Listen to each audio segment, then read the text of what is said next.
Quand vous terminez votre premier Souls, créez un nouveau perso et allez tuer les mêmes boss. Vous allez réaliser que c'était pas votre personnage qui devenait plus fort, c'était vous. C'est avec en tête cette citation de Gandhi que j'ai commencé Dark Souls 3 et la seule raison pourquoi j'ai pas abandonné, c'est l'orgueil. Il y a un sentiment horrible d'être coincé sur le boss dans le tutoriel, aller chercher de l'aide sur YouTube et tomber sur la vidéo d'un gars qui le bat en jouant avec des fucking bananes. C'est là que j'ai réalisé que les jeux Souls sont simples.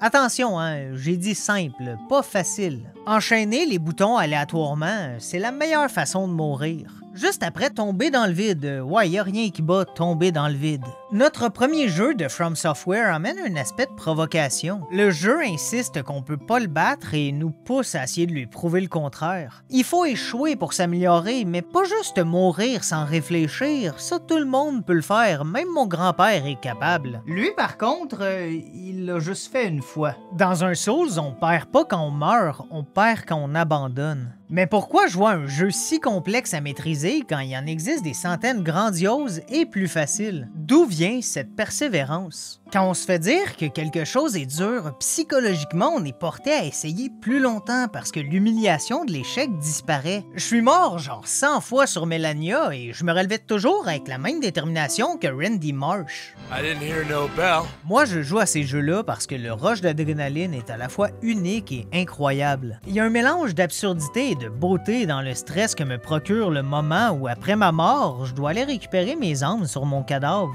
J'ai l'équivalent de 2 niveaux en jeu, donc je suis stressé, mais en même temps, j'ai fait ce trajet des dizaines de fois sans problème, donc je comprends pas trop pourquoi je stresse, et là, l'incompréhension me stresse encore plus. Pour vrai, je deviens paranoïaque, tout est une menace. Ça a beau être un monstre super faible, dans ma tête, il devient Goliath, et moi, je suis Pierre, le frère asthmatique de David. Dans toute ma vie de joueur, aucun jeu m'a apporté une sensation de fierté aussi poussée, aussi proche de l'adrénaline d'un match important de sport que certains boss des Souls.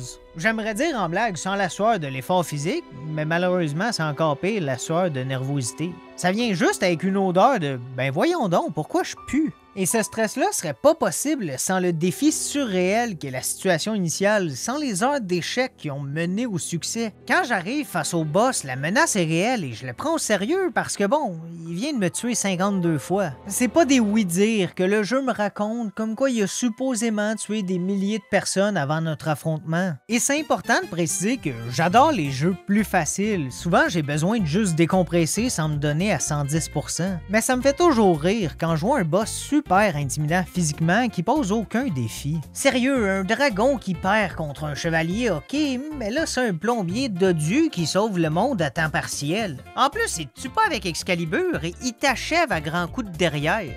Et c'est pas un problème en soi, selon moi l'important c'est que le joueur sait à quoi s'attendre. Un point de vue où je comprends la base, mais que j'ai toujours trouvé peu logique, c'est celui de mettre un mode facile alors que le mode facile est déjà dans le jeu. C'est simplement pas un choix dans le menu, ici c'est comment on joue. On peut inviter d'autres joueurs, des PNJ ou même invoquer des spectres dans Elden Ring. On peut utiliser des armes surpuissantes, utiliser la magie pour rester à distance, farmer les niveaux pour se donner un énorme avantage sur le boss. Selon moi, la majorité des gens qui se plaignent de l'absence du mode facile ont soit jamais joué un Souls où ils sont forcés d'y jouer, comme par exemple des critiques de jeux vidéo. C'est sûr que si tu veux juste pouvoir dire que tu as terminé le jeu, le processus va te faire chier. Mais c'est surprenant de voir ce que l'humain peut réussir avec de l'effort, de la stratégie et un peu de volonté. Comme un meurtre. D'un autre côté, c'est tout à fait correct de réaliser que c'est peut-être pas le style de jeu qui nous plaît, qu'on n'est pas prêt à investir des heures à apprendre les mécaniques. Tu sais, je suis capable de compter jusqu'à 1 million, ça veut pas dire que je veux le faire.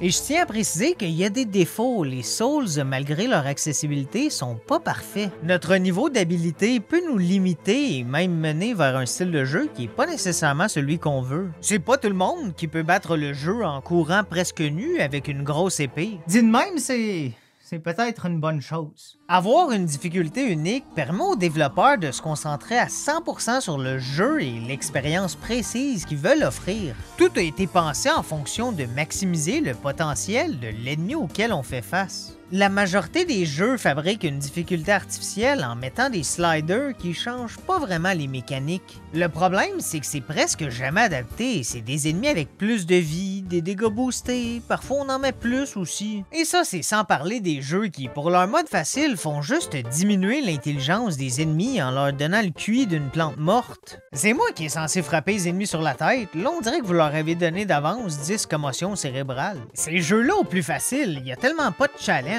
que je me demande pourquoi à la place j'écoute pas un film et au plus dur, j'ai l'impression de manger un cactus. Et j'inclus la portion post-digestion. Le pire, c'est que la difficulté d'un jeu à l'autre est jamais pareille. Les sliders de difficulté, pour moi, c'est l'équivalent de commander un chandail en ligne. Je suis comme, je sais dessus, je vais prendre un moyen. Puis 90% du temps, je suis soit un saucisson ou j'ai l'impression d'avoir commandé un parachute.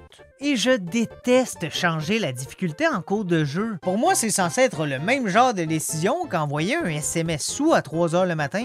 J'aime mieux le faire et après vivre dans le regret. C'est parce qu'on dirait un constat d'échec et ça m'enlève tout le sentiment de victoire si je diminue la difficulté en plein combat. J'ai réussi, mais est-ce que j'ai vraiment réussi? Je deviens pas un meilleur joueur que Messi au football si je lui enlève ses 2 jambes. En fait, ça devient juste plus triste quand il va trouver une manière de me battre. Souvent aussi, il y a une raison narrative pourquoi un passage est plus dur. C'est voulu, mais si je commence à diminuer la difficulté à chaque épreuve et la remonter quand c'est tranquille, je transforme juste la montagne russe d'émotions créée par les développeurs en monorail de la déception. Elden Ring, avec son monde ouvert, a amené une solution au problème que plusieurs avaient avec la formule plus linéaire des jeux précédents. Si on est coincé, on a l'option d'aller faire autre chose, explorer, monter de niveau, améliorer ses armes et même évoluer comme joueur avant de revenir botter le cul du boss qui nous bloquait. The Witcher 3, c'est un beau modèle à suivre où plus on monte en difficulté, plus on doit passer d'un gros bourrin à un vrai Witcher. Si je choisis Marche de la mort, je vais devoir lire le bestiaire pour apprendre à connaître mes proies et leurs faiblesses, utiliser l'alchimie parce qu'une potion peut faire la différence entre la vie et la mort.